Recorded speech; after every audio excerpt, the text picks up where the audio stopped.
Bienvenue dans Éducation voyageuse, un podcast où l'on explore les réflexions et les questions qui marquent le parcours des professeurs de français langue étrangère et des ingénieurs pédagogiques. Je m'appelle Justine et ensemble, nous allons discuter de pédagogie, de langues étrangères et de voyage, mais aussi parler de nos métiers et des questions qu'on se pose au quotidien. Ce prof qui peut changer une vie. Bonjour et bienvenue dans ce 4e épisode du podcast. Et aujourd'hui, on va donc parler de ce sujet-là. Oui, le prof peut avoir un impact sur la vie de ses étudiants. Je voulais commencer par une petite rétrospective puisque je me posais la question à moi-même, est-ce que j'ai des profs qui ont changé, bouleversé ma vie ? Alors, il y en a qui ont eu des impacts positifs ou négatifs sur ma vie. Je me souviens quand j'étais à l'école, à 10 ans, j'avais une prof qui a eu un impact horrible, mais en particulier sur l'histoire et mon rapport à l'histoire. Elle nous faisait apprendre des chapitres de l'histoire par cœur et elle nous faisait les réécrire. Donc on se faisait des autodictées par mémoire sur des thèmes d'histoire. C'était absolument affreux. Alors déjà, je pense qu'elle avait une vision de la pédagogie qui était un peu erronée ou particulière, et en plus j'ai détesté l'expérience et ça m'a fait vraiment rentrer dans l'histoire d'une manière pas du tout appropriée, et ça a eu des conséquences jusqu'à encore aujourd'hui puisque je suis pas une grande fan de l'histoire, à mon grand regret, parce que je trouve que c'est très important et que ça a vraiment un but sociétal. Mais voilà, j'y arrive pas, et je sais que ça n'a pas été la seule prof en histoire qui m'en a un peu dégoûtée. Tout au long de ma scolarité, j'ai eu des piètres profs d'histoire qui ont fait que ça a été compliqué pour moi, l'histoire. A contrario, en fin d'école élémentaire, j'ai eu une enseignante qui m'a initiée au théâtre, qui m'a donné un rôle principal au théâtre. J'ai eu des profs de français au collège qui m'ont donné des cours de théâtre et j'ai adoré ça. Donc c'était espèce de créativité, de pouvoir performer dans autre chose. Je sais pas, ça m'a inspiré, ça m'a ouvert des perspectives. Mais là, on parle de profs qui ont un impact sur la scolarité, sur les choix des loisirs et tout ça.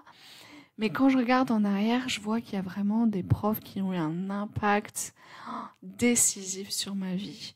Et le premier, vraiment celui auquel je pense, c'était mon prof d'anglais en 3e.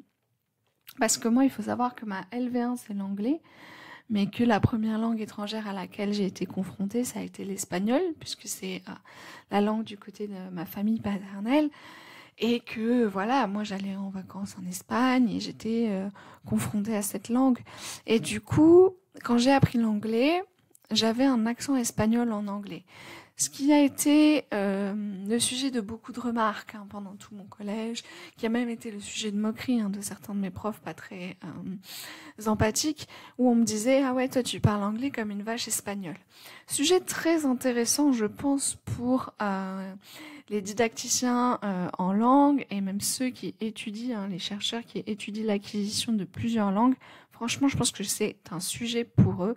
Mais à l'époque, j'en avais pas du tout conscience. Moi, c'était plus la honte, quoi. J'avais l'impression de parler anglais avec une patate chaude dans la bouche.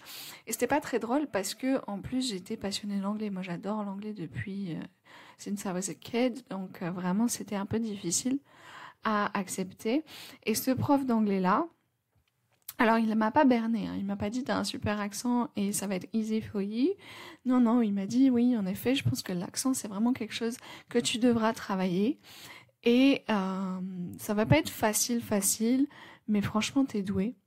Et tu peux faire quelque chose si t'en as envie. » Et il m'a poussé. Il m'a même, franchement, il m'a poussé à faire section européenne anglais. Il m'a, je crois même qu'il m'a aidé à compléter le dossier. Je sais même pas s'il m'a pas fait une recommandation. Je me souviens plus. Mais je sais que c'est lui qui vraiment, déjà, m'a expliqué ce que c'était, m'a dit que ça existait, et m'a poussé en me disant « je pense que t'en es capable ». Et rien que d'entendre ça, de savoir que c'est possible, de savoir que quelqu'un de hautement qualifié, une des personnes les mieux placées pour savoir, croit en vous, ça a changé ma vie, puisque c'est ce que j'ai fait, vous le savez, j'ai fait une section européenne anglais, qui a déterminé pas mal de choses dans ma vie. Donc, en fait, il m'a fait prendre un tournant dans ma vie, qui a orienté ma vie d'une façon qui a déterminé après tout ce que j'ai fait. Donc vraiment, c'est un prof qui m'a aidé à prendre un tournant décisif dans ma vie. Et le deuxième prof, qui est le dernier, je crois, qui a eu un impact vraiment important dans ma vie, c'est mon prof de phonétique à la fac. Alors, il faut savoir déjà que moi, j'étais fan de phonétique anglaise parce que, en fait, c'est un raisonnement scientifique sur les langues. D'accord ? Moi, je suis très, très bonne en raisonnement scientifique. La phonétique, c'est quand même assez scientifique. Et sur les langues, ma passion. Donc j'étais assez douée. Je crois que même j'ai validé sa matière. Au premier semestre, j'avais validé, je pense, avec 20 ou 19, entre 19 et demi, enfin quoi. Donc j'étais vraiment dans le top de la classe. Et donc ça, c'était mon prof en licence de phonétique. Et en fait, après mon M1, au moment de faire les candidatures pour partir en assistanat en Australie, et ben, je regarde sur le dossier, vous savez, de France Éducation Internationale, c'était le CIEP à l'époque, et on a un prof référent en fonction des langues qu'on parle dans chaque université avec qui on doit avoir un entretien pour évaluer l'anglais et un peu la motivation, puisqu'il peut quand même avoir un impact sur votre candidature. Et je regarde le nom et je vois que c'est ce prof-là. Du coup, je vais à l'entretien, je prépare de ouf ma candidature, tout ce que je vais lui dire.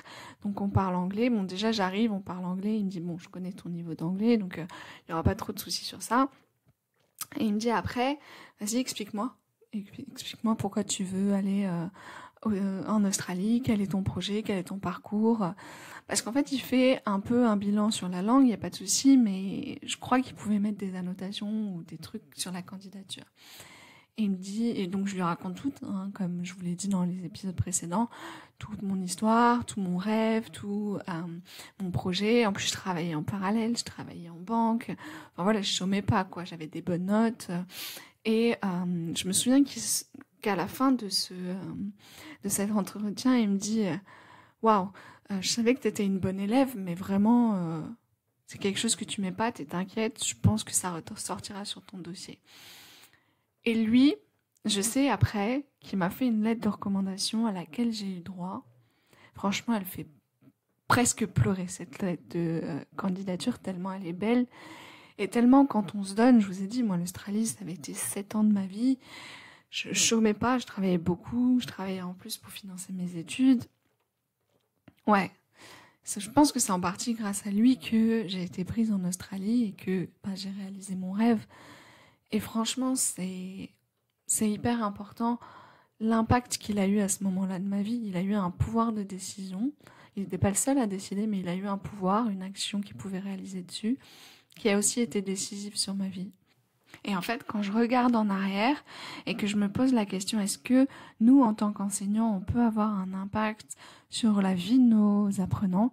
La réponse, elle est oui. Ça peut être un impact positif ou négatif, juste sur la personnalité, juste sur la vision, juste sur les représentations et même les décisions, qu'elles soient au niveau des études ou des loisirs ou quoi, pour les apprenants, mais ça peut aller au-delà.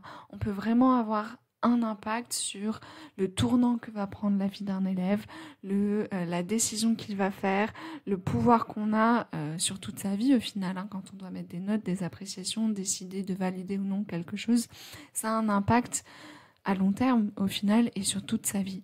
Et des fois, c'est une vraie leçon parce que des fois je suis fatiguée, des fois, comme vous, je pense, on a des périodes où on est surchargé, où on est moins disponible pour les apprenants, pour leurs questions, et je me remets toujours en tête et je me dis, si c'était toi. Alors, je me pose et je me dis, je fais au mieux, parce que je peux pas non plus être Wonder Woman, mais je fais au mieux pour être là et répondre à leurs besoins à cet instant T dans leur vie, parce que ça peut avoir un impact. Et du coup, ça me permet de me remettre dans le bain et toujours de me dire, je fais au mieux pour eux. Et ça importe en fait. Mon métier, j'ai choisi un métier qui justement a du sens et ce que je vais faire importe. Donc c'était vraiment ce que je voulais partager aujourd'hui avec vous comme réflexion, c'est en fait cet impact du métier d'enseignant sur la vie de nos apprenants. Et il n'est pas petit, il n'est pas forcément déterminants ou si importants que ça peut être des petits impacts, mais si c'est des petits impacts répétés, ça peut être des gros changements qui vont être induits dans la vie d'un apprenant. Et ça, franchement, c'est le plus beau du métier et je pense qu'il faut jamais le perdre de vue. Voilà, donc c'était vraiment la réflexion que je voulais partager aujourd'hui avec vous. N'hésitez pas à me faire part de vos expériences à vous. Je vous dis à très bientôt, je vous souhaite une belle journée.